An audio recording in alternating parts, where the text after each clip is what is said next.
ഇന്ന് നമുക്ക് ഒരു പൊതിച്ചോറ് തയ്യാറാക്കിയാലോ. പാർട്ടിക്കാർ വന്ന് മെഡിക്കൽ കോളേജിലേക്ക് പൊതിച്ചോറ് വേണമെന്ന് പറഞ്ഞപ്പോൾ പെട്ടെന്ന് തയ്യാറാക്കിയ ഒരു പൊതിച്ചോറാണ്. എന്തെങ്കിലും ഒരു കറിയും കുറച്ച് ചോറും മതി എന്നാണ് അവർ പറഞ്ഞത്. പക്ഷെ ഇങ്ങനെ അങ്ങനെ കൊടുക്കുക. അതുകൊണ്ട് ഞാൻ പൊതിയാൻ പാകത്തിനുള്ള 2 കറി വെച്ചു. പിന്നെ ഒരു മുട്ട ഓംലേറ്റ് ഉണ്ടാക്കി വെച്ചു. പിന്നെ ലൂബിക്കും കാന്താരി ഉപ്പിലിട്ട് വെച്ചിട്ടുണ്ടായിരുന്നു, അതും വെച്ചു. അടുത്തതായി മിളക് ചുട്ടരച്ച നാളികേര ചമ്മന്തിയും. മിളക് ഞാൻ ചുട്ടത് അസല് കനലിൽ തന്നെയാണ് കേട്ടാ. ചിലര് ഗ്യാസ് അടുപ്പമൊക്കെ ചുടന്ന് കണ്ടിട്ടുണ്ടേ, അതുകൊണ്ട് പറഞ്ഞതാ. ചോറ് പൊതിയനെ കണ്ടപ്പോൾ ഇവിടെ ഉള്ളവർക്കും കൊതിയായി. അവർക്കും ഉച്ചക്കലേക്ക് ഇതുപോലെയുള്ള പൊതിച്ചോറ് വേണമെന്നായി. ഇനിയിപ്പോൾ അവരുടെ ആഗ്രഹം സാധിക്കാണ്ട് വേണ്ട. അതുകൊണ്ട് 2-3 എണ്ണം കൂടി പൊതിഞ്ഞെടുത്തു.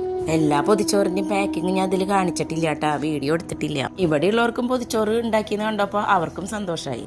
അവരുടെ സന്തോഷം കണ്ടപ്പോൾ എനിക്കും സന്തോഷമായി. ഇപ്പൊ പൊതിച്ചോറെല്ലാം പൊതിഞ്ഞു കഴിഞ്ഞിട്ടുണ്ട്. ഇനി പാർട്ടിക്കാർ വന്ന് ഇത് മേടിച്ചു കൊണ്ടുപോയിട്ട് വേണം എനിക്കൊന്ന് റെസ്റ്റ് ചെയ്യാൻ. രാവിലത്തെ തിക്കും തിരക്കും കഴിഞ്ഞപ്പോഴേക്കും വല്ലാത്ത ക്ഷീണായേ. പിന്നെ ശബ്ദം അടഞ്ഞിട്ടുണ്ട്, തലവേദനയുണ്ട്. പൊതിച്ചോറ് കൊടുക്കൽ കഴിഞ്ഞിട്ട് ക്ഷീണം മാറ്റാനായിട്ട് പോയി കിടന്നത്, അങ്ങനെ ഉറങ്ങിപ്പോയി. ഉറക്കം കഴിഞ്ഞ് എണീറ്റപ്പോഴേക്കും ഉച്ചയ്ക്ക് ഊണ് കഴിക്കാറായി. അപ്പൊ നേരെ ഞാൻ പൊതിച്ചോറിന്റെ മുന്നിൽ പോയിരുന്നു. ആ പൊതി അങ്ങോട്ട് തുറന്നപ്പോ ഉണ്ടല്ലോ, എന്റെ അമ്മേ എന്ത് നല്ല മണായിരുന്നേ. പിന്നെ ഞാൻ ഒന്നും നോക്കിയില്ല. ചമ്മന്തി മുട്ടപ്പവും കറികളും എല്ലാം കൂടി ഒരു പിടി പിടിച്ചു. ഇപ്പോഴല്ലേ മനസ്സിലായേ പൊതിച്ചോറിന് എന്താ ഇത്ര അധികം ഫാൻസ് ഉള്ളേന്ന്. അത്രയ്ക്ക് അടിപൊളിയാ. അപ്പൊ ഇനി അടുത്ത വീഡിയോയിൽ കാണാം. ബൈ. അപ്പോൾ സബ്സ്ക്രൈബ് ചെയ്യാനും ഫോളോ ചെയ്യാനും ലൈക്ക് ചെയ്യാനും മറക്കല്ലേ.